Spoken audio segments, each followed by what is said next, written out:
Don't settle for bad socks. Get comfort and grip at an affordable price with Pure Grip Socks Pro. Choose from 18 different colors at puregripsocks.com. GX or Luna? Which Nike Phantom model should you pick and why? Both of which you can get below their normal retail prices by way of some exclusive SR4U coupon codes via the links down below. As you can see by the branding here and here, both the GX and the Luna feature Nike's GripKnit technology. Originally introduced on the GX, the idea behind it is to incorporate the grip within the Flyknit yarn itself. So it's effectively combining Nike's very popular Flyknit technology to give you that sock-like sensation on your foot, but with that grippy texture, now making for a controlled sensation on the ball. And that is not to say that either of these boots will improve your ability to control the ball, but if you like that sensation of additional grip, you're getting it here without the bulk that you would typically find from a grip element, like, for example, rubber being glued to the surface. On the GX, the GripKnit material is basically everywhere that you see here in Volt Yellow on this particular colorway, where it does have that really grippy sensation that's super noticeable when dribbling, receiving a pass, and particularly when shooting, allowing you to generate spin a little bit more easily. Again, your control won't necessarily be better because of the grip, but I definitely think there are some upsides to it if additional grip on the ball is your thing. From a feel perspective, the material on the GX is incredibly pliable and really offers no additional padding. So it's a little bit thinner than what you're gonna find on the Phantom Luna, but also more pliable and sock-like. So if you're looking for a little bit of a less structured, natural feel on your foot, both in terms of touch as well as overall comfort, the GX does that better than the Phantom Luna. Where the GripKnit upper of the Phantom Luna is different in the sense that the entire upper doesn't have the grippy texture to it. This smooth area, for example, in the forefoot, has that standard polyurethane top layer that we've come to expect from Nike's Flyknit uppers. However, the ridge texturing that you're going to find on the lateral side of the forefoot, as well as through the midfoot, does have that same sticky sensation that you have all over the upper of the Phantom GX. The end result is definitely additional grip that you will notice. However, it's more so in areas that you're going to feel, particularly when dribbling and passing rather than shooting, unless of course you're using the outside of your foot. So definitely something to be aware of. Not as much grip as the Phantom GX, but definitely an above average amount of grip compared to most other football boots. The upper itself is also different in that it does have some padding to the inside lining material, and overall just feels a lot more structured because of the more traditional Flyknit construction and that polyurethane top layer. So instead of giving you that pliable sock-like sensation of the Phantom GX, it's not to say that these aren't still soft, but they definitely have a little bit more of a rigid, structured sensation that almost trends them more towards the Mercurial series rather than something like a Tiempo, which I guess would be the better comparison for the standard Phantom GX. In other words, more grip and less structure versus more structure and less grip. At the time of making this video, if you want a Phantom Luna, it only comes one way, and that is with this mid-cut Flyknit collar, which a lot of people really like. However, as far as options go, the Phantom GX does give you a little bit more in that for the same $275, you can get the DF version of the Phantom GX Elite, which also gives you a mid-cut Flyknit collar as well as a lace cover made from elasticated Flyknit, very reminiscent of what the Phantom Vision used to have on offer, at least from a design perspective, where for $250, so $25 less expensive than the other two Phantoms, you can get the low-cut version of the GX, which eliminates the lace cover, maintains kind of an off-centered lacing system, and then has a little bit of a hooded section covering up the bottom lacing position. The end result isn't something that fits or feels any different from the mid-cut model, but again, it is $25 less expensive, and because there's also less material, it's a little bit lighter. I will also say, and this is also very much a personal experience, your experience might be a little bit different, but as far as comparing a mid-cut boot to a mid-cut boot is concerned, I do find the mid-cut design of the Phantom GX a lot more comfortable than that of the Phantom Luna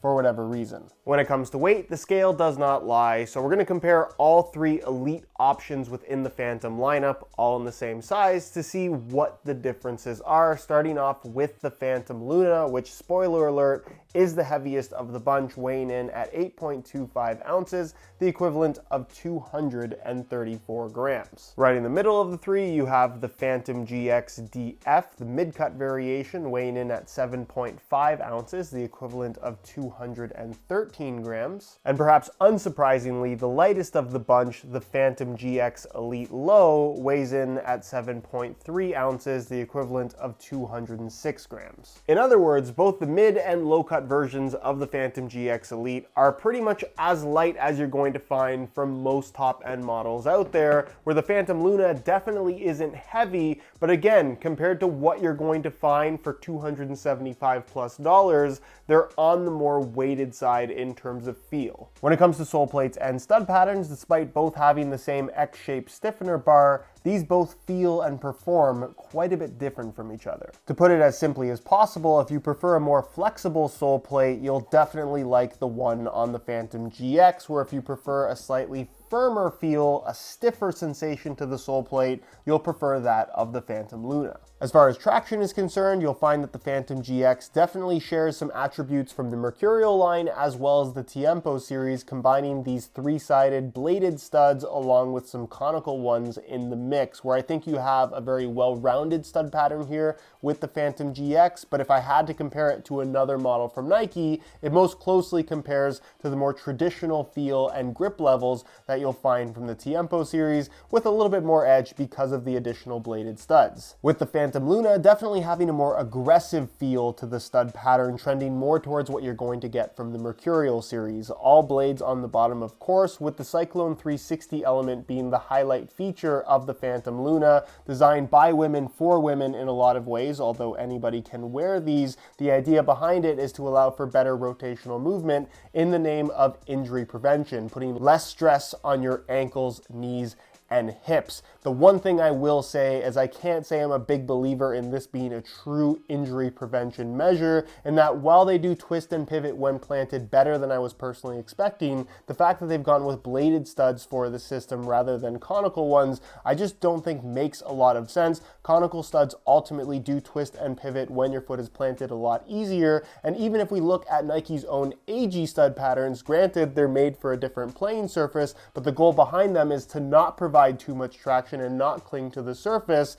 Based on those stud patterns featuring all conical studs, even Nike's own stud pattern offerings would suggest that conical studs do a better job of preventing injury, but I guess that's for you to decide. But if you don't care about any of that, definitely the Phantom Luna offers more aggressive traction. Now, I know the Phantom Luna has this made-for-women marketing spin on it. However, when you have it side by side on feet next to the Phantom GX, these two football boots have pretty well the exact same shape. The major difference in feel between them is down to the fact that the upper of the Phantom GX is just less structured and a little bit more pliable, where of course the Luna feels a little bit more rigid and secure on your feet. It's not going to expand quite as easily as the Phantom GX upper will. Like I mentioned earlier, I do think that the heel area on the mid-cut version of the GX does feel a little bit more comfortable, and that's because it's more similar to the low-cut model, and then they just added the collar kind of as an extension piece. So whether you go for the mid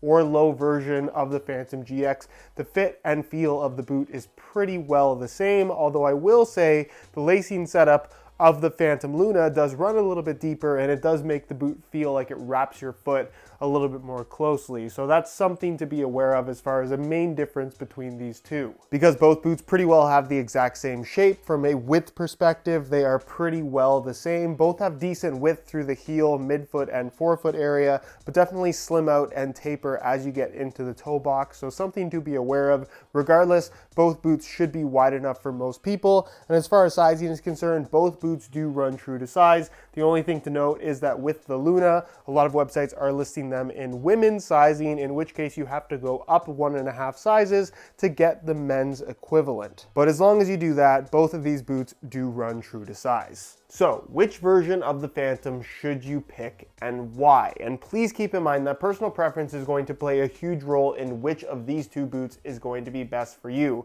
But based on my own personal experience and the logic that I'm applying based on these two football boots compared to each other, as well as other options out there, I think the Phantom GX does a better job of doing its own thing. The grip that you get from the GripKnit upper is more significant than that of the Luna. I also think the more pliable sock-like feel to the upper makes for a more comfortable overall experience. The option of a mid or low, I really like the idea of that, and I also prefer the sole plate and stud pattern of the GX over the Phantom Luna. What I will say is that the Phantom Luna is a really solid football boot. It is better than I was personally expecting it to be. However, when you compare it head to head with the Phantom GX, I don't think it beats it out in any one category other than being a little bit more rigid, structured, and responsive. But if that's the case, now I'm kind of comparing these football boots to a pair of Nike Mercurials, in which case I think the Mercs fit better, I think they're more comfortable, they offer